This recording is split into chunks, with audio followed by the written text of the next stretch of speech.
বাড়ি কিনছেন, মুখ বন্ধ রাখুন। একটা নতুন গাড়ি নিচ্ছেন, কি দরকার বলার, মুখটা বন্ধ রাখুন না। নতুন ব্যবসা শুরু করতে যাচ্ছেন, মুখ বন্ধ রাখুন। ছুটিতে বাড়ি যাচ্ছেন, মুখটা বন্ধ রাখুন না।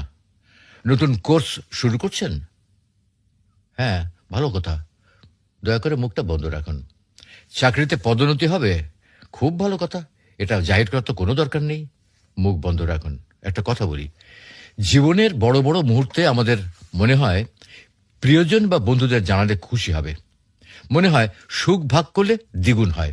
কিন্তু সত্যি বলতে কি জানেন, সবসময় তা কিন্তু হয় না, বরং অতি তাড়াতাড়ি মুখ খোলাই হয়ে দাঁড়ায় সবচেয়ে বড় ভুল।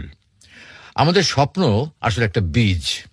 এই বীজকে মাটিতে রোপণ করার পর যত্ন চাই, সুরক্ষা চাই। কিন্তু যদি খুব তাড়াতাড়ি সবাইকে দেখাতে ব্যস্ত হই, তখন সেটা শেকড় গজানোর আগেই কিন্তু শুকিয়ে যায়। বাস্তব অভিজ্ঞতা বলে, যত বেশি স্বপ্ন শেয়ার করবেন, তত বেশি হিংসা, ঈর্ষা আর বদনজরের চোখ আপনার দিকে পড়বে। আর এটাই অনেক সময় আপনার সাফল্যের পথে অদৃশ্য দেয়াল হয়ে দাঁড়ায়। আমরা যাদের বন্ধু বলে বিশ্বাস করি, তাদের সবাই আন্তরিক নয়। কিন্তু কেউ চায় আপনি ভালো থাকুন, কিন্তু কখনোই তাদের চেয়ে কিন্তু ভালো না। তাই তারা হাসি মুখে অভিনন্দন জানালেও মনে মনে কিন্তু আপনার ব্যর্থতা কামনা করতে পারে। এটা তিক্ত হলেও কিন্তু সত্যি কথা। আমরা ভাবি কি জানেন, অন্তত পরিবার তো আমাদের সবচেয়ে নিরাপদ জায়গা, তাই না? কিন্তু বাস্তবতা হলো, পরিবারের ভেতরে সূক্ষ্ম হিংসা থাকতে পারে। ভাই বোন আত্মীয় কেউ কেউ চাইতে পারে যে আপনি তাদের ছাড়িয়ে না যান। এই গোপন প্রতিযোগিতা অনেক সময় আপনার আনন্দকে নিঃশব্দে বিষিয়ে দিতে পারে। অনেকে বলে বদল শুধু কুসংস্কার, কিন্তু অভিজ্ঞতা বলে অন্য কথা। মানুষ যখন আপনার উন্নতি দেখে ঈর্ষায় পড়ে, তখন সেই নেতিবাচক এনার্জি আপনার জীবনে প্রভাব ফেলতে পারে। সনাতন হিন্দু ধর্ম, ইসলাম ধর্ম ও অন্য প্রায় সব ধর্মেই বদনজরের উল্লেখ আছে। অর্থাৎ এটা কোনো কাল্পনিক ভয় নয়, নীরবতা দুর্বলতা নয়, বরং শক্তি। চুপ থাকা মানে ভেতরে ভেতরে প্রস্তুত হওয়া।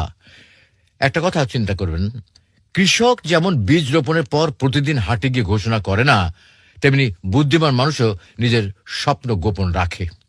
সময় এলে ফলাফল নিজেই কথা বলে, তখন আর কাউকে বোঝানোর প্রয়োজন হয় না। আপনার ভাগ্যে যা আছে, মহান আল্লাহ তাআলা যা লিখে রাখেন বা পরিকল্পনা করেন, কেউ কিন্তু তা মুছে রাখতে পারে না। কিন্তু তাড়াহুড়ো করে বেশি মুখ খোলার কারণে আপনি নিজের জন্য অযথা বাধা তৈরি করতে পারেন। তাই বিশ্বাস রাখুন, ধৈর্য ধরুন, পরিশ্রম করুন এবং যতটা সম্ভব মুখটাকে বন্ধ রাখুন।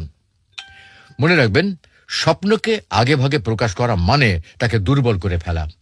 হিংসা, ঈর্ষা আর বদনজর সত্যি আপনার সাফল্যকে ধ্বংস করতে পারে।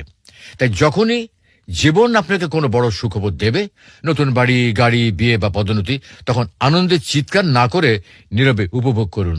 সময় এলে আপনার সাফল্যই পুরো পৃথিবীকে জানিয়ে দেবে আপনি কি করেছেন।